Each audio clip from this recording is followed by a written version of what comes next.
Hello plebs. Welcome to Dead by Discussion, where we discuss everything Dead by Daylight. So what I've decided to do here is I've been thinking for the past few days about the tier list again. And like how some of my opinions have changed, as well as like how I want to do this leading into the future, because I think I want to keep updating my tier list. And with this last patch, I've been playing more characters, like seeing some new things. The classics, the good shit, good old shit. You know what I mean? And so I figured my plan is I'm going to do a summer tier list and a winter tier list. Now I kind of already did a summer one, so I'm not going to put as much effort into this as I did my last one. I'm just going to go through, kind of talk about how my thoughts have changed a little bit over the past few months as I continued to play and continued to try out new characters. And so, with that, let's just go ahead and get started. I'm not going to bore you with a 10-minute intro this time. Let's just go ahead and get into this. Low tier, worst killer in the game. I still have Freddy because he has not been buffed quite yet. And I'm sure he's gonna come out in the mid-chapter patch, and I'm gonna look stupid for hecking releasing this when I do. But as of right now, Freddy has not been buffed, and so he's still the worst killer in the game. No need to go into any details about that. His rework's looking strong, though. I'm very interested to see how he's gonna fare. Next, I have Leatherface. So that was 16, 15. I have Leatherface. Not much to add from since my last one. My opinion has not really changed. I think he's a solid. I mean, he's not solid, but I think he's like better than this. But the pipping system still kind of sucks for him. I have been like fighting with it to get better as him, and I have started pipping with him again. But I still think he has like. I still think in an instance where you 2-pip as somebody else, you only 1-pip as him, just because of how his character design works. And like, in terms of downing, he's a mid-tier. I hate the pipping system. So same thing I said last time. Not really much to add there. I think he could use a buff on dealing with loops because he sucks at dealing with loops. One of the worst killers in the game at it, actually. And so that's why he's down here. Just that loop weakness, and then just the pipping system. You do all that work, and you don't get as much reward as you would if you played somebody else. That's why he's down here. So that's the low tier, D tier. C tier. This is probably my biggest change since last time. Because I thought I was somebody that had a high opinion of this character, and this as I kept playing him, it's went down drastically. That'd be Trapper. I believe Trapper was 8 on my tier list last time. Yeah, he's now, what is this, 16, 14? He went down from 8 to 14. The reason for that is his early game is just so bad. That weakness on him, as you keep playing the game and keep watching the game, try watching pros play him, and it's just like, he's weak. He's a weak killer because of the early game.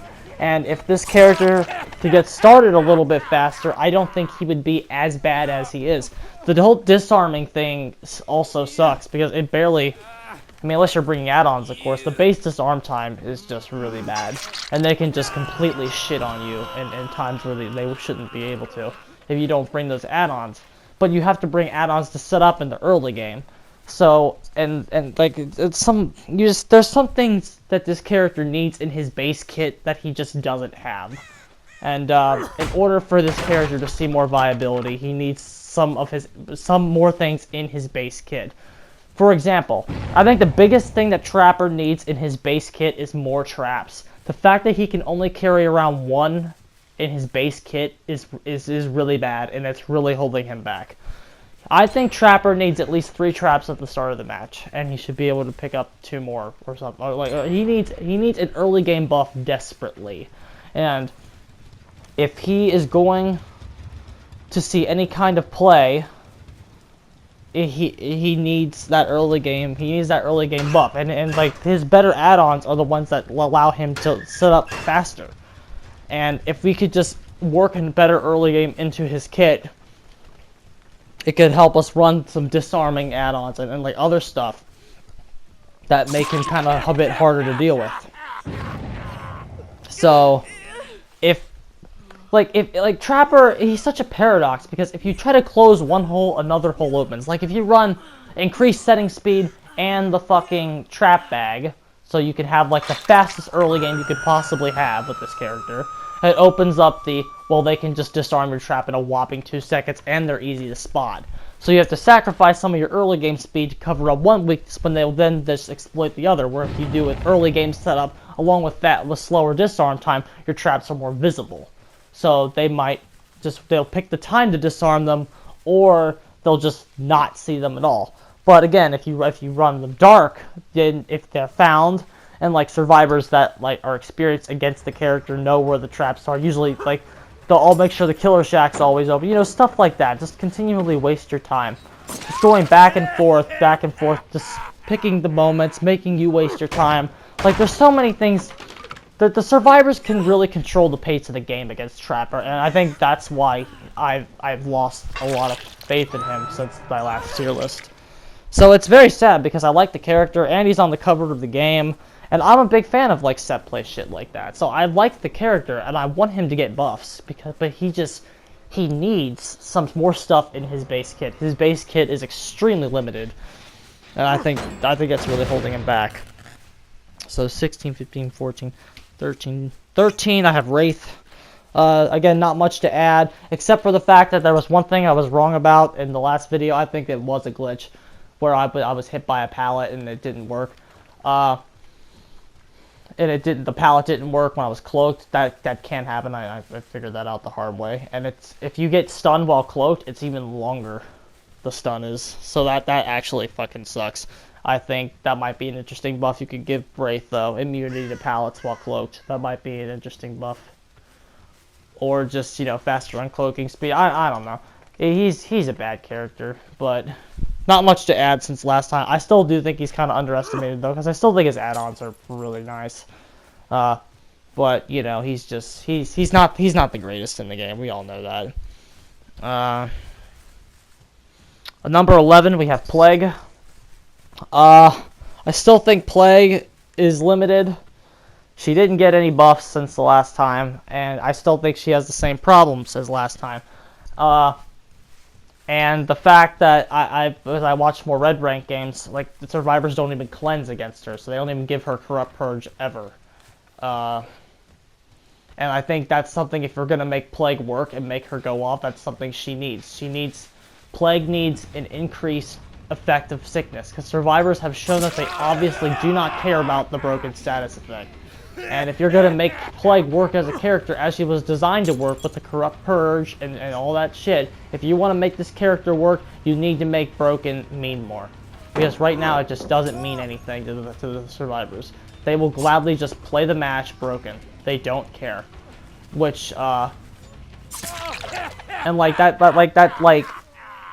the only positive about that, well, like they'd be forced to heal on certain parts of the map. The only positive of the fact that they wouldn't have to heal the normal way is even taken if they just don't cleanse at all. And plus, when they don't cleanse, it turns her into a complete baseline killer with no power, which I think is why they do it, because they'd rather deal with that than Corrupt Purge, especially if you're running add-ons for it. So if you want to make Plague work as intended, you have to buff Vile Purge. That's the only way you're gonna make her work. Right now, she's like halfway finished, and like it's infuriating, because she's a really fun concept, I think. And I think I still think she's fun to play. And like sometimes if you can force the survivors to cleanse, then you can continue the pressure. I've seen games where the survivors were kind of forced to cleanse, or like one gets scared, and then Plague builds up momentum because the guy got scared. But like, the fact that they just don't have to cleanse at top level was what's holding this character back, and the fact that she's just not working as intended. And if you want to make her work as intended, you have to buff the broken status. You have to buff Vile Purge. You have to make sickness mean more, because right now it just doesn't mean enough. And this is why I have moved the pig above her. For pig is, I still have pig. We're at top of low mid tier now. Pig at the number 10 spot. Am I stupid? Can I just not count? 16, 15, 14, 13, 12. Yeah, I'm stupid. Plague was 12. Pig is 11. Pig is number 11, and I still think everything I said in the last video holds true, but I moved her up simply because her power is technically giving her more reward than the Plague, because the Plagues is giving her nothing right now. And I think her ambush, I've watched True Talent play a few games as the Pig, and I've been trying this tactic myself. Her ambush has a little bit more potential in the chase than I thought it did, just because of like fake outs and stuff. I still think the dash attack is limited, but like you can fake people out, force them off loops. Sometimes if there's if there's not a safe loop, she can just straight up use the dash attack to like get a hit. So like she has a bit more versatility in the chase than I thought she did. And her power is giving her more reward than everybody below her right now. So I moved Pig up just slightly, even though I still think she has some work. She needs a few buffs. And again, you buff her power by giving it consistency, so she can actually get a decent amount of reward off of it, rather than just the first bear trap being the one that frees them. The first or second one, she's not getting enough reward for how hard it is to down survivors with her power that it's supposed to be giving her, and that's kind of her problem. So next, we're at the B tier now, high mid tier. Number 10, Legion. I thought Legion's nerfs weren't as bad for the character as I thought, because I still think the deep wound status effect is kind of annoying, and the fact that it just kind of makes survivors heal twice. I think the character is still mid tier. I think vaulting pallets is still okay, and I still think the character. I mean, the character's crushed still from what he used to be, but like when you True Talent is a major reason Legion made it up here. By the innovations that man has done for this character has really helped him. Save the best for last, because utilizing Legion's capacity to just hit people, giving him benefits for the amount of survivors that he strikes, means he'll have little cooldown on all of his attacks, and that can be really nice. And you know, he's still if the survivors are grouped together, he can just stop the whole game in a matter of seconds. And just like this character has he has slight potential, I think, and I think I don't think the nerf hurt him as much as we all thought it was going to. I mean, it hurt him, don't get me wrong, but like I still think the character has a bit of potential. This ranking's a bit generous, and he might go down again at the end of the year, but just the games that I've been playing as him have been going extremely well, and I think he's just I think he's okay still. I think he's pretty solid.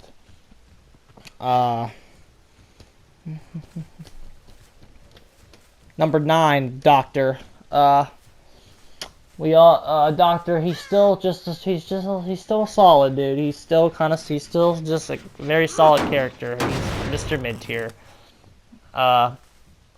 Although I still think he needs something. I think he needs a bit above a buff, because I think his hecking basic shock therapy range might start holding him back, especially if Legion keeps getting the results that I've seen him getting. Doctor might move down a bit more.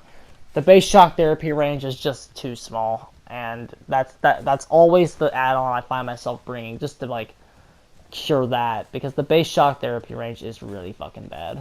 But that's about it on him.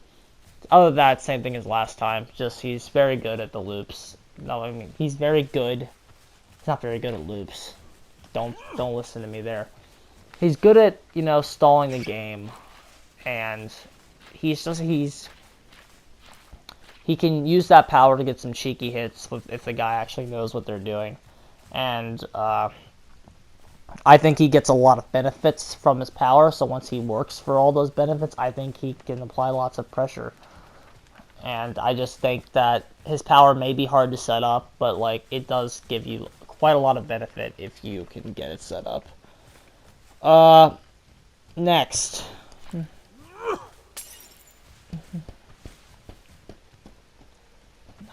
Number 8, the Clown. Clown is now the top of my mid tiers. I think I've been playing him a lot more, and I think he's a very underrated killer. I just think the capacity to turn loops not safe, and especially that if the survivor doesn't know what loops are not safe against this character, he can just really wreck somebody's day. And there are so many hits that he can get that other killers just wouldn't be able to get. Even the Huntress, who I still think consider the best projectile character, but there are hits that he can get that she wouldn't even be able to get with his power. And I think Clown has a lot of potential, and I think he's just waiting for the right player to get behind him. I think if the right player gets behind Clown, he could move up to the high tier. Because I think his bottles are the most set play mechanic in this game, and I say that as somebody that mains set play characters in all fighting games. Clown has the most set play kit in this game. He can directly influence survivors' routes based off what he does. So he can throw a bottle to turn a safe area into a not safe area and force them to take a path that's not as good. And I think that is very cool about him. The fact that if you use his bottles correctly, he can pretty much guarantee that the survivor will take a hit. Unless, of course, they juke. He can basically force a juke or force a dead hard by putting his bottles in the right locations. And Clown players will know those locations. And my opinion of this character has skyrocketed since I've started playing him more. Because, when I made that last tier list, I don't play this character enough, dude. And then I just started playing him more, and he's number one. He's very fun and very addicting. You have to think when you play him, and when you do, it's just he's quite the good time. And I just think that his power is just his power is very nice, and he can confirm loops. He can just confirm hits if he's played right. I think he's very strong for that reason. The fact that he can negate some of these bad map designs and bad loops. So yeah, my opinion of Clown has gone up drastically. So that's all for mid tier. Number 7, the Hag. I have moved Hag up to high tier, and which I said I would do if Medal of Man got nerfed. Isn't it funny that now that Medal of Man has been nerfed, a lot of these characters that I thought were going to be held back by it are moving up on the tier list again.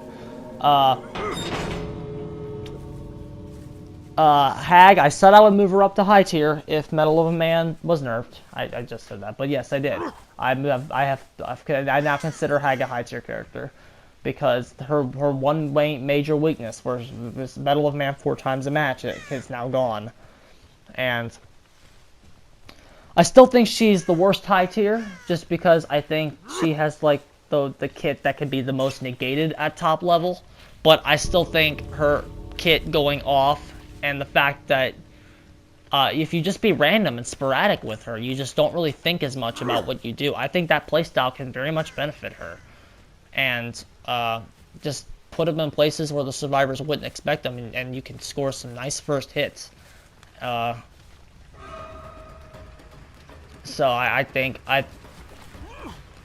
the Hag is I think in my last analysis of her, I mean, it's not that it was a bad analysis, it's just that now that Medal of Man has been nerfed, it changes the entire way I think about the character. And I think she can now go off a bit more, and I think playing her, it's kind of weird to say, but the less you think when you play her, the better, just because you can't think so much about what's going on and what the survivors are going to be thinking about. You have to just be random and sporadic with her. But I still think she's got that potential, dude. I think she's very good, and I have moved her up to high tier as I said I would. Or I don't know if I said that on camera, but as I said I would do if that perk was nerfed.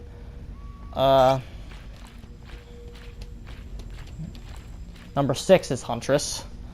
Still not much to say. Same stuff as last time.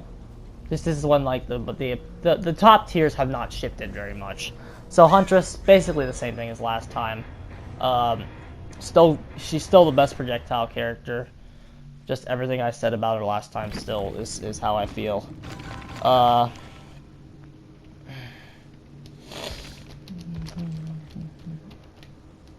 Number 5, I have Ghostface.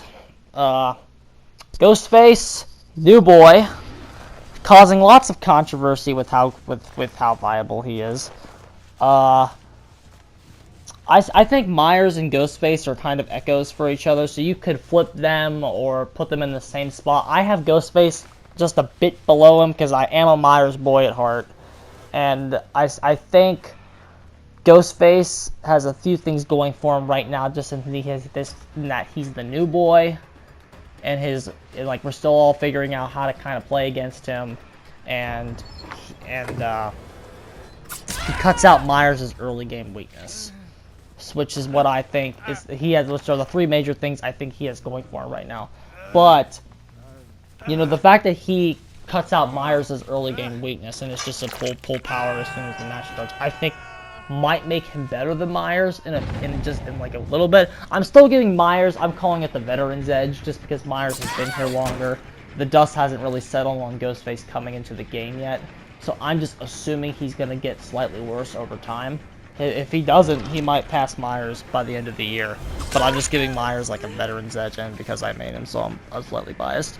But Ghostface is very good, and Ghostface can just secure down so fast, and I think that we've needed that in this game for quite a long time. A killer that can secure downs as fast as he does. Because, like, yeah, Billy and Nurse can score fast downs, and so can Spirit, but, like, we needed a killer that can consistently score fast downs that doesn't have the learning curve that most of the top tiers have. And I mean, I just think that I think that because we can get more players back into the game that way. I don't know, but that's not like why Ghostface is good because he can just secure down so fast, and you won't know he's there because of the terror radius and his lack of terror radius in his stealth mode. So, but I think we've needed a killer like this for a long time, and I'm glad he's here, and he might continue to go up. He's not broken. There's counterplay to him, and as I've been proving on, ironically. But I very much like this character. The nerf kind of bugged me, but just because why would you do it so early? I knew they were going to tone him down a little bit though, but I don't think the character is going to be is crushed that bad. I still think he's very good. And the reason I still have him below Myers is the veteran's edge, and I think Myers still does have better add-ons. So I still think Myers is going to be better in the long run. I could be wrong though, and I acknowledge that because Ghostface is a very strong character. Next, Myers 4. Myers is still really strong, as I've said. His add-ons haven't changed much, and I just feel the same way about him. I think he's a very strong killer, and just because he can mori people with the right setup, and the scratch mirror is still good. Myers is still a very solid character, and I still have him at my number 4 spot. And then the top 3 have still remained the same for the same reasons. That would be Billy, Spirit, and Nurse. Spirit, I have never been so 100% sure about her being number 2. I've watched more footage. The gen snagging Spirit, it's catching on now. Gen snagging Spirit is catching on, and it's a thing that I really believe is better than Hillbilly. And Nurse is just Nurse. So, and then like the top 3 are just the top 3. We all know that they're good. So that's kind of how my opinions have been shifting. I will continue to update my tier list for the game as I keep thinking about it and keep playing. And I'm going to do 2 tier lists a year, as I said before, a summer and a winter one. So less effort into this one, obviously, just because I already did one a few months ago. But The next one will be probably a bit more similar to the one I did before, and that I'll have footage of every killer, and just go into a little bit more in depth. Probably not as in depth, because I can't just keep making an in-depth video every single time on the tier list. So I think this length is fine. But that's where I've been, and I'll see how my opinions continue to change. All right, people. Ciao.